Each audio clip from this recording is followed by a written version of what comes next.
মৰমৰ পঞ্চম শ্ৰেণীৰ ছাত্ৰ-ছাত্ৰীসকল তোমালোকৰ আজি ভাষাৰ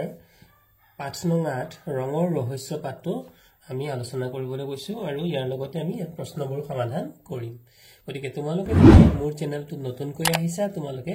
এটা সাবস্ক্ৰাইব কৰি দিবা আৰু যদি মোৰ ভিডিঅ'বোৰ ভাল লাগে তোমালোকে কৰিবলৈ নাপাহৰিবা আৰু বন্ধুবৰ্গৰ মাজত ভিডিঅ'টো শ্বেয়াৰ কৰি দিবা লগতে নটিফিকেশন বেলটো অন কৰি থবা যাতে তোমালোকে সকলোবোৰ ভিডিঅ' পোনছাতি পাবলৈ সক্ষম হোৱা। তেতিয়া হলে আহাচোন দেৰি নকৰি পেলাই আমি আজি পাঠটোত আগবাঢ়ো। গতিকে প্ৰথমতেই তোমালোকে দেখিছা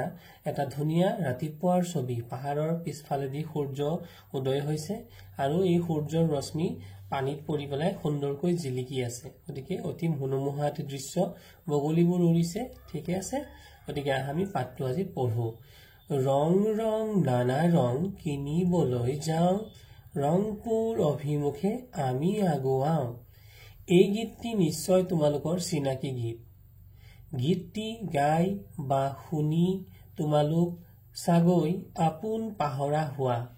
তলৰ গীতটি বাৰু শুনিছানে? ৰং কিনিবা কোনে অ ৰং কিনিবা কোনে, মোনা ভৰাই ৰং আনিছো কিনা মুনে মুনে। এটা ধুনীয়া গান। ৰং বা ৰঙীন বস্তুৱে মন ৰঙিয়াল নকৰেনে বাৰু? হয়, আমি যেতিয়া ৰঙীন যিকোনো বস্তু এটা ছবি অঁকাৰ পিছত যদি তাত ৰং নিদিও আমাৰ মনটো ভাল নালাগে। আমি দুৰ্গা পূজাত বিহুত নতুন নতুন সাজ, নতুন নতুন কালাৰযুক্ত সাজ নিপিন্ধিলে আমাৰ মন ভাল নালাগে। নীলা আকাশ, বহুৰঙী ৰামধেনু, উদয় হোৱা বা অস্ত যোৱা ৰঙা বেলিৰ ৰঙে সকলোৰে মন মুগ্ধ কৰে। উদয় হোৱা অৰ্থাৎ ৰাতিপুৱা যেতিয়া প্ৰথমে বেলিটো ওলাই ৰঙা কালাৰ হৈ ৰঙা ৰঙৰ বা যেতিয়া বেলিটো ডুব যায় ৰঙা সেন্দুৰীয়া কালাৰ হৈ যায়, গতিকে সেই ৰংটোৱে কিন্তু আমাৰ মনবোৰ মুগ্ধ কৰে অৰ্থাৎ আমাৰ মনবোৰ অতি উৎপ্ৰফুল্লিত হয়। শাওণ মাহৰ সেউজীয়া পথাৰ, শাওণ মাহত যেতিয়া গোটেই ধানবোৰ পথাৰত সেউজীয়া হৈ পৰে আৰু আঘোণ মাহৰ পথাৰ ভৰা সোণোৱালী শস্যেও বিমল আনন্দ দিয়ে আৰু আঘোণ মাহত কালাৰবোৰ ৰংবোৰ সোণোৱালী অৰ্থাৎ সোণালী বৰ্ণৰ হৈ যায়। আদিম মানুহৰো ৰঙৰ প্ৰতি আকৰ্ষণ আছিল। কালাৰ অৰ্থাৎ ৰং এতিয়া মানুহে যে ভাল পায় তেনেকুৱা নহয়। আমি আমাৰ বিদ্যালয়বোৰত চাবাচোন কিমান ধুনীয়াকে আমাৰ বিদ্যালয় কক্ষবোৰ কোঠাবোৰ কালাৰ কৰি ৰং কৰি বিভিন্ন ধৰণৰ ছবি পুতলা আদি আঁকা হৈছে, বিভিন্ন স্বৰবৰ্ণ ব্যঞ্জন বৰ্ণ আদি ৰং কৰি আঁকা আৰু ৰং কৰি আঁকা বাবে আমাৰ বৰ ভাল লাগে। তাহানিখন গুহাত বাস কৰা লোকেও গুহাৰ বেৰত ৰঙীন ছবি আঁকিছিল। যিবোৰ মানুহে আদিম মানুহ আছিল সভ্য নাছিল সিহঁতেও কিন্তু গুহাত বাস কৰিছিল আৰু সেই গুহাৰ বেৰতেই তেওঁলোকে বিভিন্ন ৰঙীন ছবি আঁকিছিল। পিছে ৰংনো কি বস্তু? আমি ভিন ভিন ৰং কিয় দেখিবলৈ পাওঁ? আমি যে বেলেগ বেলেগ ৰং দেখো, কিয় দেখো? ৰঙৰ ৰহস্য ভেদ কৰিবলৈকে বহু কাল জুৰি মানুহে চেষ্টা কৰি আহিছে। বহু যুগ ধৰি বহু বছৰ ধৰি মানুহে চেষ্টা কৰিছিল যে ৰংবোৰ কিয় মানুহে দেখে, ৰংনো কি বস্তু এইবোৰ জানিবৰ বাবে। ছাৰ আইজাক নিউটন নামটো তোমালোকে মনত ৰখাই থবা। কি নাম কলো? ছাৰ আইজাক নিউটন নামৰ বিজ্ঞানী এগৰাকীয়ে পোনপ্ৰথমে পৰীক্ষা কৰি দেখুৱাইছিল যে সূৰ্যৰ পোহৰত ৭টা ৰং আছে। কিমানটা বুলি কলে? ৭টা।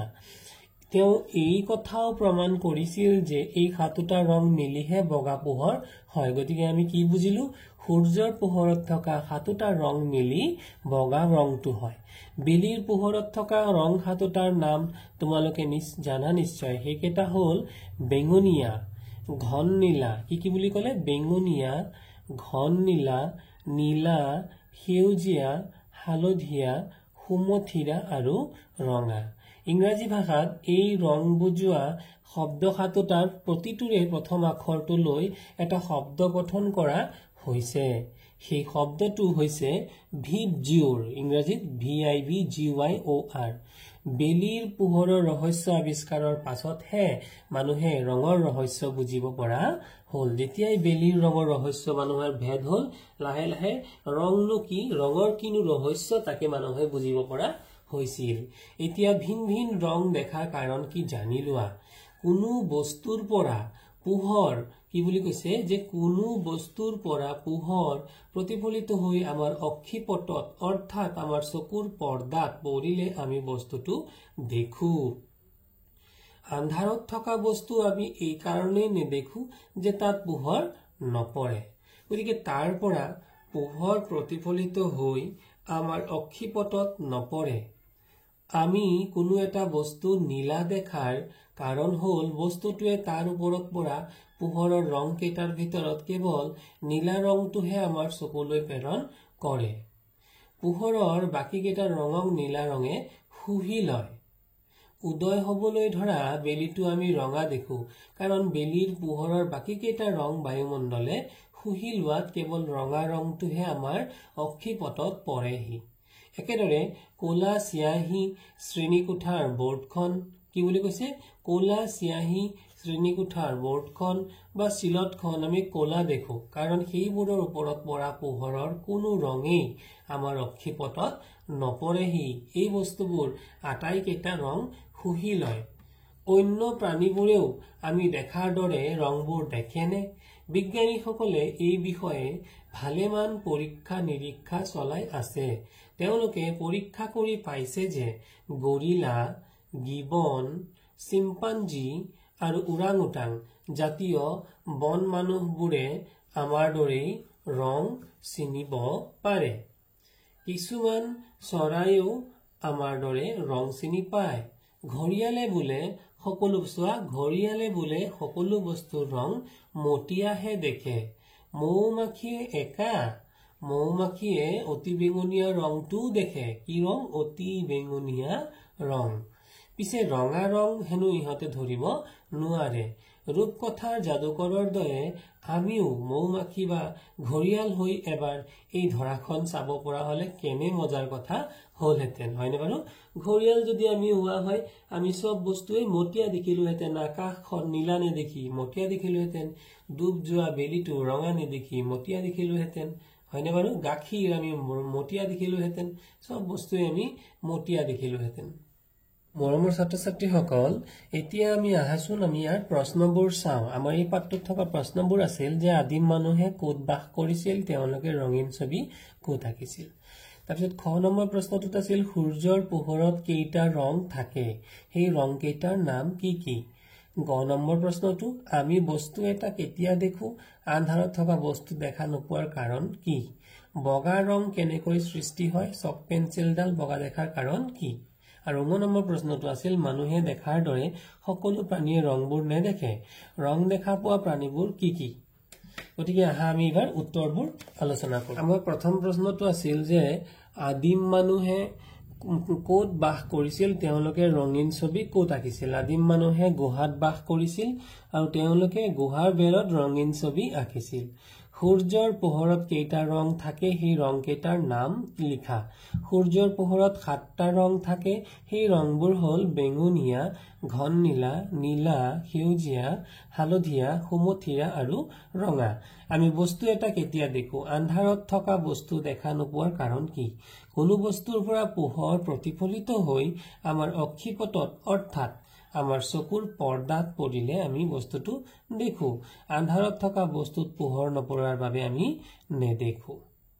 বগা ৰং কেনেকৈ সৃষ্টি হয় চক পেন্সিলডাল বগা দেখাৰ কাৰণ কি সূৰ্যৰ পোহৰত থকা 7টা ৰং মিহলি হৈ বগা ৰঙৰ সৃষ্টি হয়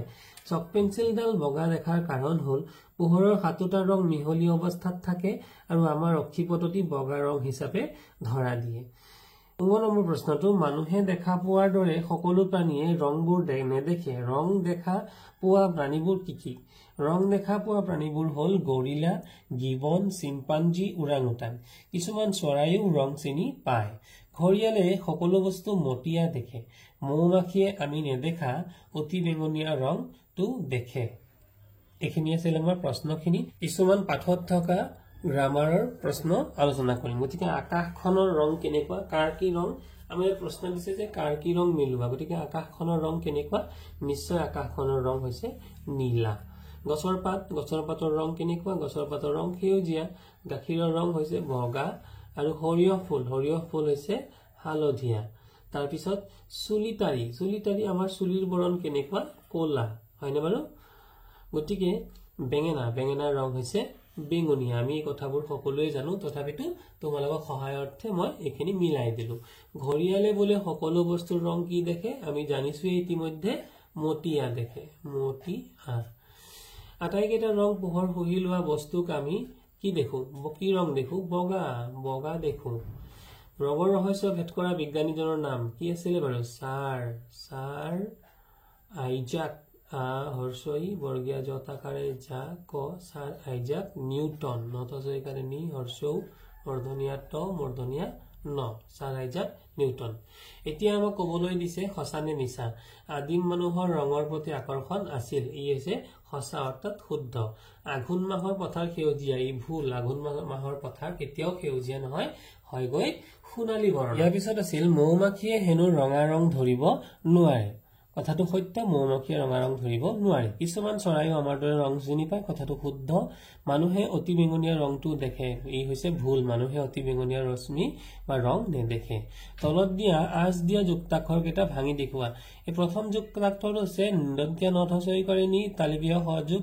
তালিবীয় শয় ছ তাৰমানে ইয়াত যুক্ত হৈছে কি তালিবীয় শৰ লগত কি যুক্ত হৈছে প্ৰথম ছ যুক্ত হৈছে তাৰপিছত ইয়াত আছে দন্তীয়া শয়তয়াস্থ অৰ্থাৎ দন্তীয়া শৰ লগত দন্তীয়া ত যুক্ত হৈছে দন্তীয়া শয়তয়াস্থ একাধিক ক্ৰমে কয়ৰক্ৰৰ তলত আজ টানিছে গতিকে ইয়াত যোগ হৈছে ক আৰু ৰ গতিকে ক আৰু ৰ যুক্ত হলে ইয়াৰ ৰূপটো এই এনেধৰণৰ হৈ যায় আবিষ্কাৰ ইয়াত হৈছে মূৰ্ধনীয় শয়কয়াস্ক মূৰ্ধনীয় শৰ লগত যদি আমাৰ ক যুক্ত হয় তেনেহলে হৈ যাব মূৰ্ধনীয় শয়কয়াস্ক এই আস্তনা সব মানে বৰ্ণটোৰ দৰে তাৰপিছত আছে নিয়য়চয়াঞ্চ নিয়ৰ লগত যদি আমি প্ৰথম ছ যুক্ত হয় তেতিয়া হ'ব নিয়য়চয়াঞ্চ তাৰপিছত আছে বৰ্গীয় জয় নিয়য় জ্ঞ বৰ্গীয় জৰ লগত যদি নিয় যুক্ত হয় তেতিয়া হলে হ'ব বৰ্গীয় জয় নিয়য় জ্ঞ চিম্পাঞ্জি এয়া হ'ব ময়পয়াম্প মৰ লগত যদি প যুক্ত হয় তেতিয়া হলে হ'ব ময়পয়াম্প আৰু নিয়য় জয়ঞ্জ এইটো কিন্তু নিয়ৰ লগত যদি বৰ্গীয় জ যুক্ত হয় তেতিয়া হ'ব